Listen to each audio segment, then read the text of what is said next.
Hello दोस्तों, आप सभी का मेरे YouTube चैनल में स्वागत है। आज हम पढ़ेंगे अध्याय 4 तत्वों का आवर्ती वर्गीकरण पीरियोडिक क्लासिफिकेशन ऑफ एलिमेंट्स का लेक्चर 9, जिसमें आज का हमारा टॉपिक है आधुनिक आवर्त सारणी की विशेषता, characteristics of modern periodic table. Okay, तो इसमें हम लोग जानेंगे कि आधुनिक आवर्त सारणी की क्या क्या विशेषता है।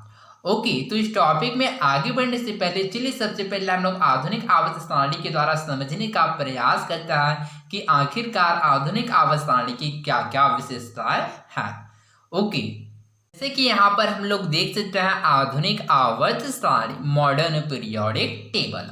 ओके, तो इसको हम लोग यूजुअली ऑब्जर्व करें अथवा सामान्यतः इसका अवलोकन करें तो हमको क्या क्या प्राप्त होता है। तो चलिए इसके बारे में समझने का प्रयास करता है। तो सबसे सर्वप्रथम हम लोग यह देख सकते हैं कि जो आधुनिक आवर्त सारणी है उसमें 118 तत्व उपस्थित है। ओके, जिसमें 7 आवर्त है, 1 2 3 4 5 6 7 एवं 18 वर्ग या समूह है। ओके, और क्या देख सकते हैं, ठीक इसी प्रकार से हम लोग देख सकते हैं कि आधुनिक आवर्त सारणी में तत्वों को उसके परमाणु संख्या के बढ़ते हुए परमाणु संख्या के आधार पर व्यवस्थित किया गया है। ओके, अर्थात इस प्रकार से कह सकते हैं कि आवर्त सारणी परमाणु संख्या पर आधारित है। ओके, इसी प्रकार से हम लोग और क्या समझ सकते हैं, तो जैसे कि यहाँ पर देख सकते हैं, यहाँ पर प्रदर्शित है हाइड्रोजन। ओके, तो जो हाइड्रोजन इसको क्या किया गया, जैसे कि हम लोग देख सकते हैं इसको अधातु के रूप में प्रदर्शित किया गया, परंतु इसको क्या है फर्स्ट समूह में क्या है इसको व्यवस्थित किया गया। ऐसा क्यों, तो चलिए इसको समझने का प्रयास करते हैं। ओके, तो जो हाइड्रोजन होता है क्या देता है, वह पॉजिटिव आयन H+ भी देता है एवं H- नेगेटिव आयन भी देता है। अर्थात इसमें आप लोग याद रखिएगा कि जो हाइड्रोजन होता है वह धन आवेश अर्थात वह धन आयन अर्थात H+ एवं ऋण आयन अर्थात H- आयन देता, अर्थात वह समूह एक के सदस्य एवं समूह 17 के सदस्यों के साथ क्या करता है, वह समानता करता है, जिसकी वजह से क्या होता है, जो हाइड्रोजन का जो स्थान है वह अनिश्चित है। ओके, तो इसमें आप लोग याद रखिएगा कि जो आधुनिक आवर्त सारणी में भी जो हाइड्रोजन का स्थान है वह निश्चित नहीं है। ओके, तो ठीक इसी प्रकार से और क्या ऑब्जर्व कर सकता है कि प्रत्येक तत्व की स्थिति उसके इलेक्ट्रॉनिक विन्यास के आधार पर निश्चित किया गया है। ओके, और इसी के साथ इसमें हम लोग देख सकते हैं कि जो आधुनिक आवर्त सारणी है इसमें विभिन्न तत्वों के गुणों में क्रमिक परिवर्तन को अधिक स्पष्ट रूप से दर्शाता है, अर्थात इसमें क्या होता है, क्रम से परिवर्तन होता है। जैसे कि यहाँ पर हम लोग बात करें जो फर्स्ट समूह, सेकेंड समूह, थर्ड समूह, फोर्थ समूह से लेकर 18 समूह तक, तो इसमें क्या होता है कि जैसे जैसे हम लोग समूह में आगे बढ़ते जाते हैं वैसे वैसे इसका प्रॉपर्टीज अर्थात इसका जो गुण होता है वह अलग अलग होता है। अर्थात जो इसका समूह होता है उसका अलग होता है, इसी का प्रकार होता है इसी तरह से क्या होता है, इसका जो गुण होता है वह इसका अलग होता है। ठीक इसी प्रकार से तीसरे समूह में उपस्थित जो एलिमेंट होता है उसका जो गुण होता है वह अलग होता है। ओके, और क्या देख सकता है, तो इसी प्रकार से हम लोग इसमें ऑब्जर्वेशन अर्थात अवलोकन कर सकता है कि जो प्रत्येक आधुनिक आवर्त सारणी में जो प्रत्येक समूह में स्थित जो एलिमेंट्स अर्थात जो तत्वों की जो गुण है उसमें समानता होता है। ओके, और क्या समझ सकते हैं, इसी प्रकार से हम लोग देख सकते हैं कि जो आधुनिक आवर्त सारणी में वो जितने भी जो आवर्त है उसमें जो कोषों की संख्या होता है वह समान होता है। इसी प्रकार से बात करें जैसे कि फर्स्ट आवर्त में जो क्या होता है, जो कोषों की जो संख्या होता है वह 1 होता है, द्वितीय आवर्त में जो तत्वों की संख्या होता है वह 2 होता है, तृतीय आवर्त में जो तत्वों की संख्या होता है 3 होता है। इसी प्रकार से क्या होता है, अदर आवर्त के तत्व में क्या होता है, उसके जो कोषों की संख्या में समानता पाया जाता है। तो इस प्रकार से आधुनिक आवर्त सारणी की विशेषता है। ओके, तो कौन कौन से, तो इसमें आप लोग सिंपल वे में याद रखिएगा। ओके, तो सबसे पहले यहाँ पर हम लोग ऑब्जर्व कर सकते हैं कि तत्वों को क्या है उसके परमाणु क्रमांक के बढ़ते क्रम में व्यवस्थित किया गया है। ओके, तो फर्स्ट ये हो सकता यह है।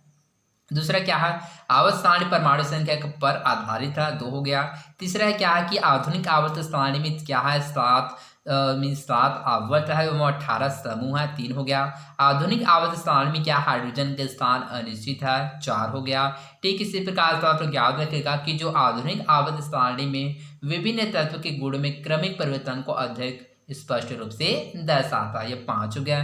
ठीक इसी प्रकार से हम लोग और क्या ऑब्जर्व कर सकते हैं कि जो आधुनिक आवर्त सारणी है उसमें जो किसी भी ग्रुप का जो एलिमेंट्स होता है उसका जो गुण होता है उसमें समानता होता है, ये अच्छा होगा। ठीक इसी प्रकार से हम लोग याद रख सकते हैं कि आधुनिक आवर्त सारणी में किसी भी आवर्त में जो कोषों की संख्या होता है उसमें समानता होता है।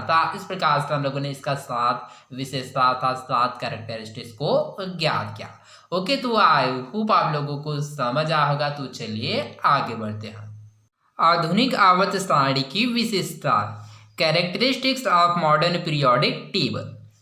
आवर्त सारणी परमाणु संख्या पर आधारित है। ओके, तो जैसे कि हम लोगों ने ऑब्जर्व किया कि जो आधुनिक आवर्त सारणी क्या है, बढ़ते हुए परमाणु संख्या पर आधारित है, अर्थात तत्वों को उसके बढ़ते हुए परमाणु संख्या के आधार पर व्यवस्थित किया गया है। ओके, प्रत्येक तत्व की स्थिति उसके इलेक्ट्रॉनिक विन्यास के आधार पर निश्चित की गई है। यह विभिन्न तत्व के गुणों में क्रमिक परिवर्तन को अधिक स्पष्ट रूप से दर्शाते हैं। जैसे कि हम लोगों ने जाना था कि जो तत्व का जो तत्व क्या होता है उसका जो गुण होता है वह अलग अलग होता है, अर्थात अलग अलग समूह में उपस्थित जो तत्व का जो गुण होता है वह अलग अलग होता था। इस प्रकार से यह विभिन्न तत्व के गुणों में क्रमिक परिवर्तन को अधिक स्पष्ट रूप से प्रदर्शित करता है। ओके, हाइड्रोजन के द्वारा ऋण आयन H- और धन आयन H+ दोनों बनाने की क्षमता के कारण वह रासायनिक गुणों में समूह 17 के सदस्यों जो ऋण आयन बनाते हैं और समूह 1 के सदस्यों जो धन आयन देते हैं दोनों के समान है। इसलिए मेंडलेव की आवर्त सारणी की तरह ही आधुनिक आवर्त सारणी में भी उसका स्थान अनिश्चित है। ओके, तो इस प्रकार से आधुनिक आवर्त सारणी में भी क्या है, हाइड्रोजन का जो स्थान है वह अनिश्चित है, लेकिन हाइड्रोजन को सामान्यतः समूह 1 के शीर्ष पर दर्शाया जाता है। जैसे कि हम लोगों ने देखा कि जो हाइड्रोजन को क्या सामान्यतः समूह 1 के शीर्ष पर प्रदर्शित किया जाता है। ओके, तो इस प्रकार से हम लोगों ने आधुनिक आवर्त सारणी की विशेषता, characteristics of modern periodic table के बारे में जाना कि आधुनिक आवर्त सारणी की क्या क्या विशेषता है। ओके, तो इसी प्रकार से आप लोग उन विशेषताओं के बारे में याद करना जो कि हम लोगों ने डिस्कस किया था। जैसे कि आधुनिक आवर्त सारणी में जो 18 क्या होता है, 18 क्या होता है, समूह या वर्ग होते हैं, वह 7 आवर्त होते हैं। ओके, तो इसी प्रकार से जो मैंने कैरेक्टरिस्टिक्स को बताया वह भी क्या है, आधुनिक आवर्त सारणी की विशेषता है। ओके, प्रश्न। ओके, तो चलिए समझते हैं यहाँ पर जो कुछ प्रश्न जो है इसके आंसर को समझने का प्रयास करता है। फर्स्ट, आधुनिक आवर्त नियम के अनुसार तत्व की गुणधर्म किसके आवर्ती फलन होते हैं।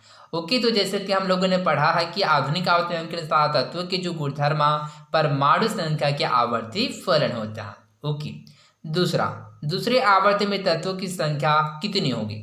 तो हम लोग जानते हैं कि दूसरे आवर्त में तत्वों की संख्या कितना होगा, तो वह 8 होगा। ओके, तो जैसे कि एलिमेंट्स का जो नाम है, जैसे कि लिथियम हो गया, बेरिलियम हो गया, बोरान हो गया, कार्बन हो गया, नाइट्रोजन हो गया, ऑक्सीजन हो गया, फ्लोरीन हो गया एवं नियान। जैसे कि यहाँ पर हम लोग गिन सकते हैं अर्थात काउंट कर सकते हैं कि जो आधुनिक आवर्त में जो द्वितीय आवर्त में तत्वों की संख्या कितना है, तो वह 8 है। 1 2 3 4 5 6 7 एवं 8। ओके, थर्ड, क्या आप विभिन्न तत्व के समस्थानिकों का स्थान आवर्त सारणी में सुनिश्चित कर सकते हैं, स्पष्ट कीजिए। ओके, तो चलिए इसके आंसर को समझते हैं। विभिन्न तत्वों के समस्थानिकों का स्थान आवर्त सारणी में सुनिश्चित नहीं किया जा सकता। क्यों? क्योंकि उनके परमाणु क्रमांक एक समान नहीं होता है। परंतु आधुनिक आवर्त सारणी में किसी एक तत्व के समस्थानों का स्थान एक होता है क्योंकि उनके परमाणु क्रमांक एक समान होता है। ओके, तो एग्जाम्पल के लिए जैसे कि बात करें, जैसे कि हाइड्रोजन की बात करें तो हाइड्रोजन का जो परमाणु क्रमांक कितना होता है वह 1 होता है। जैसे कि हम लोगों ने हाइड्रोजन का जो समस्थानिक के बारे में जाना था 1H1 1H2 एवं 1H3। ओके, तो जिसको बोलता है प्रोटियम, ड्यूटेरियम एवं ट्रिटियम। तो इसमें हम लोगों ने आधुनिक आवर्त सारणी में क्या ऑब्जर्वेशन किया, किसी एक तत्व के जो समस्थानिक का स्थान क्या होता है वह 1 होता है। जैसे कि इसका स्थान केवल 1H1 अर्थात 1 होता है। क्यों? क्योंकि उनके परमाणु क्रमांक एक समान होते हैं। जैसे कि यहाँ पर देख सकता है इसका भी जो परमाणु क्रमांक 1 है 1 है 1 है। ओके, तो आई होप आप लोगों को समझ आया होगा। फोर्थ, आधुनिक आवर्त सारणी में आर्गन एवं पोटेशियम के स्थान कैसे निर्धारित किए गए हैं। तो आधुनिक आवर्त सारणी में आर्गन एवं पोटेशियम के स्थान उसकी परमाणु संख्या के आधार पर निर्धारित किए गए। कैसे? जैसे कि आर्गन का जो परमाणु क्रमांक होता है वह कितना होता है, वह 18 होता है। ठीक इसी प्रकार हम लोग पोटेशियम की बात करें तो पोटेशियम का जो क्या होता है परमाणु क्रमांक होता है वह 19 होता था। इस प्रकार से क्या है, इसको परमाणु संख्या के आधार पर निर्धारित किया गया है। ओके 5 तीन तत्वों एक्स वाई एवं जेड की परमाणु संख्या क्रमशः 6, 10 एवं 18 है। तो बताइए कि फर्स्ट कौन से दो तत्व समान वर्ग के हैं और दूसरा है कौन से दो तत्व समान आवर्त के हैं। ओके तो आई होप आप लोगों को इस क्वेश्चन का आंसर समझ आएगा। तो चलिए इस क्वेश्चन का आंसर को समझते हैं। ओके तो तीन तत्व एक्स वाई एवं जेड की परमाणु संख्या क्रमशः 6, 10 एवं 18। ओके तो परमाणु क्रमांक 6 किसका होता है, तो होता है कार्बन का। 10 किसका होता है, तो होता है नियान का। ठीक इसी प्रकार से 18 किसका होता है, तो जैसे कि यहाँ पर डिनोट किया हूं मैंने, आर्गन का कितना होता है, 18 होता है। ओके तो यहाँ पर क्वेश्चन है फर्स्ट कौन से दो तत्व समान वर्ग के हैं। ओके तो इनमें से जो कौन से दो तत्व समान वर्ग के हैं, तो वह है नियान एवं कौन कौन से, नियान एवं आर्गन। ओके तो ये दोनों क्या है, समान वर्ग के तत्व है। ओके तो ये समूह 18 के तत्व अर्थात यह समूह 18 के तत्व कौन कौन से, तो वह है 10 एवं 8 अर्थात नियान एवं आर्गन। ओके ठीक इसी प्रकार से दूसरा है कौन से दो तत्व समान आवर्त के हैं। ओके तो समान आवर्त के तत्व कौन से हैं, जैसे कि यहाँ पर हम लोग देख सकते हैं, यहाँ पर जो कार्बन एवं नियान अर्थात जो कार्बन की संख्या 6 है और नियान की संख्या 10 अर्थात ये दोनों समान आवर्त के तत्व हैं।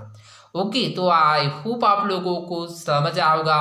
तो आज के लिए बस इतना ही, मिलते हैं अगले वीडियो में। धन्यवाद।